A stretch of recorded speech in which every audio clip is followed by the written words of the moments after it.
Good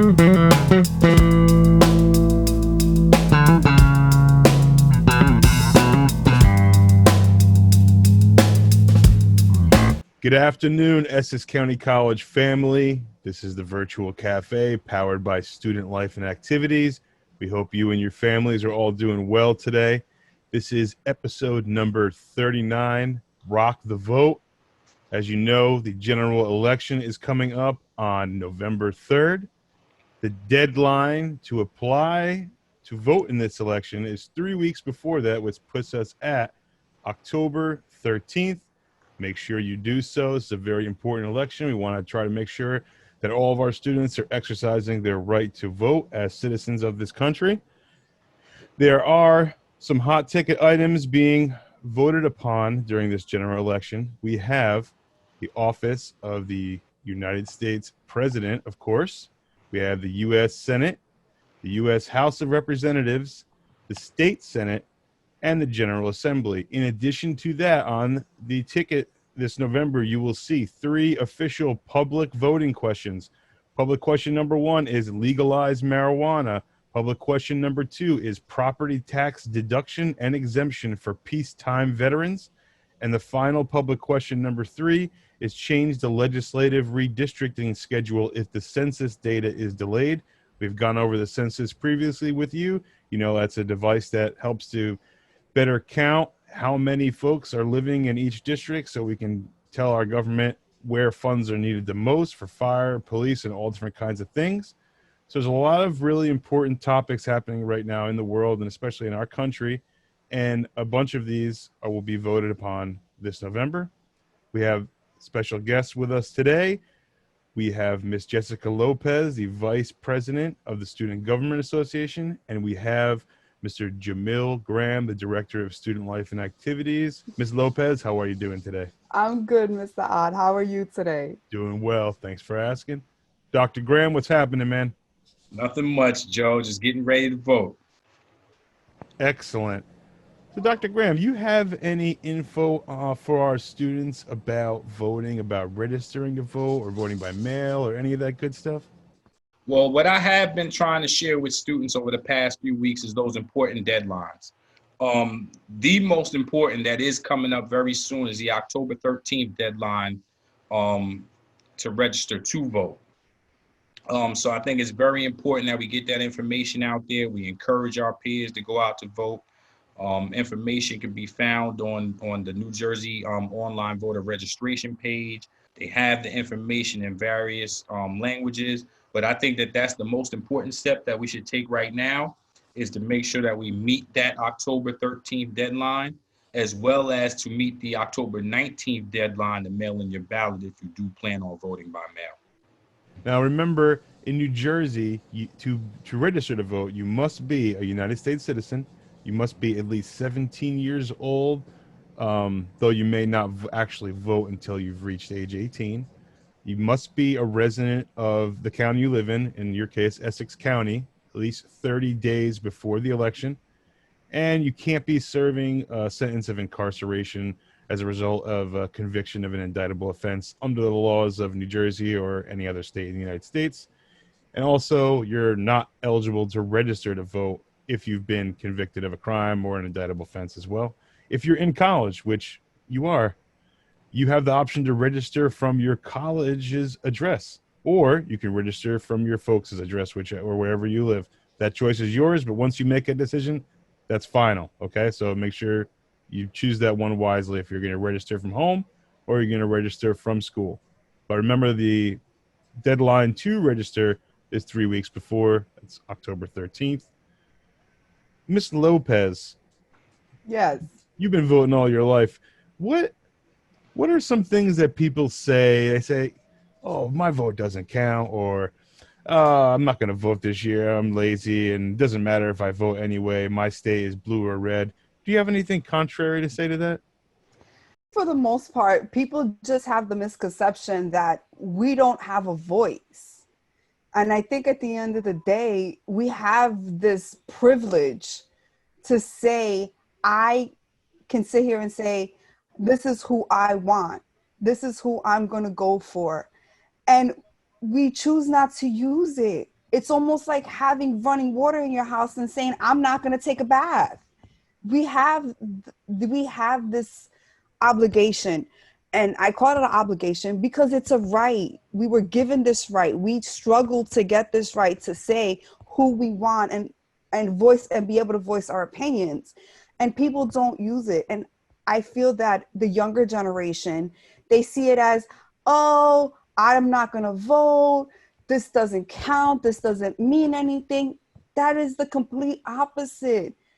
You cannot sit here and you cannot say your voice doesn't matter. It's almost like you're putting a zipper on your mouth yourself if you don't go out and vote, because you can't sit here and complain about what the outcome is going to be if you don't put your foot in the door and say, I'm going to stand online, I'm going to vote, I'm going to do it by mail-in ballot, I'm going to do it however it is that they feel most comfortable doing it. But the bottom line is, get out there and vote. You cannot sit here and you cannot say that your vote doesn't matter and that your opinion, your voice does not count, because 1,000% it does.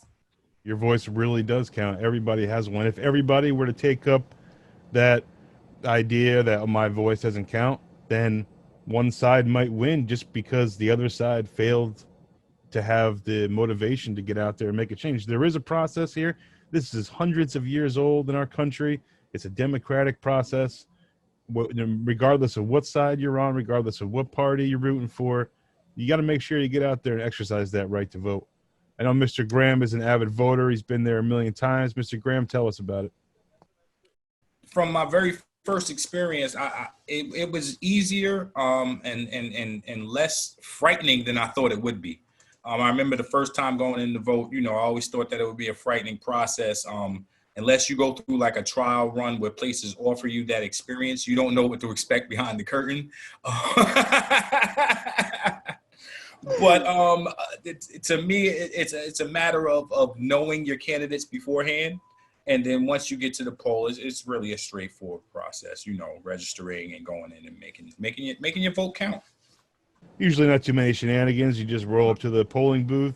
Sometimes you have to show your ID. Sometimes they have your signature and information on file, and it's usually organized by last name. And it's usually pretty easy. You go in. For those of you who haven't been there before, you tell them your name, you sign off on it. They direct you to a booth. This year, they will hand you a paper ballot that you will sit down and fill out yourself and then hand to somebody. But previously, we've had voting machines, but because of COVID-19, we're stepping away from those for a little bit so we don't pass germs, and we are sticking to paper ballots. But that is something interesting this year because we have paper ballots for mail-in, and we also have paper ballots in person. So you're going to be filling out a paper ballot no matter where you're going to go vote this November. Doesn't matter if it's in person or if it's through the mail. You're going to be filling out a paper ballot. The only difference is you're either going to be dropping it into a box, handing it to another individual, or mailing it into a post office mailbox. So one of those is going to happen.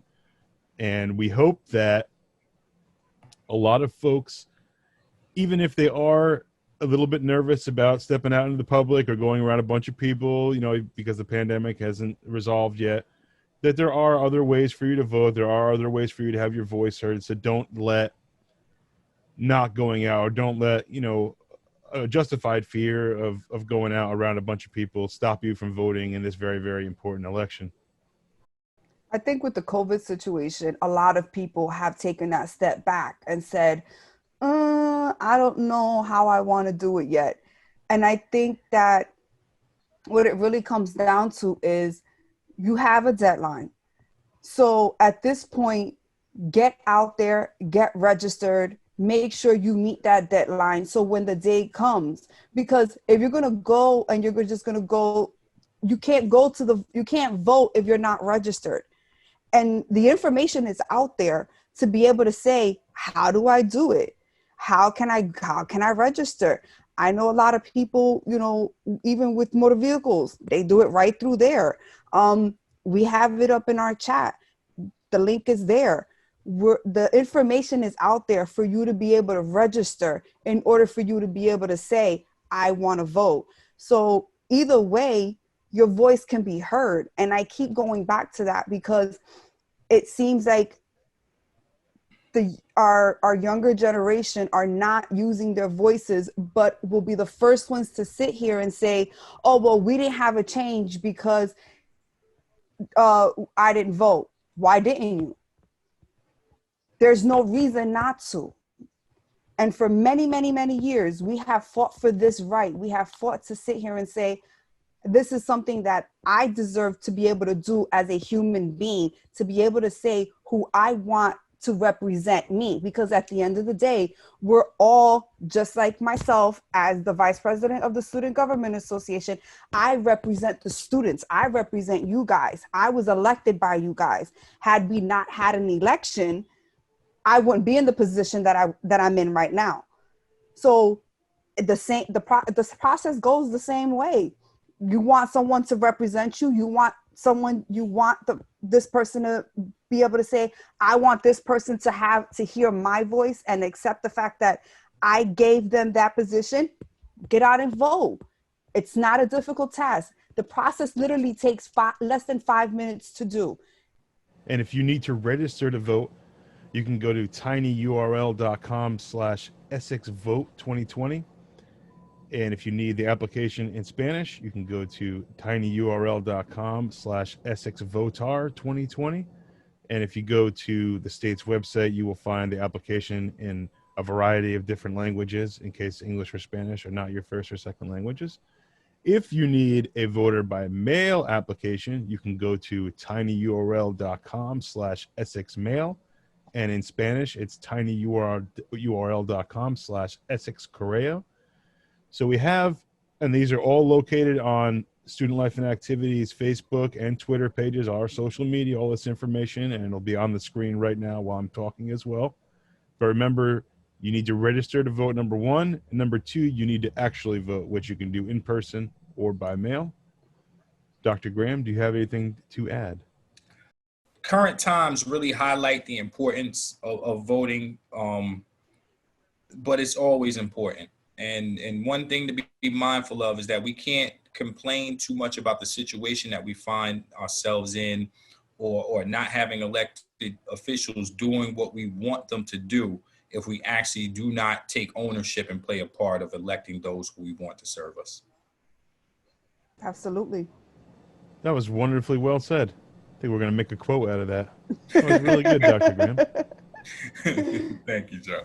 We want to thank all of you for joining us today. We want to thank our special guests, Mr. Graham, Director of Student Life and Activities, and Ms. Jessica Lopez, Vice President of Student Government Association, for joining us.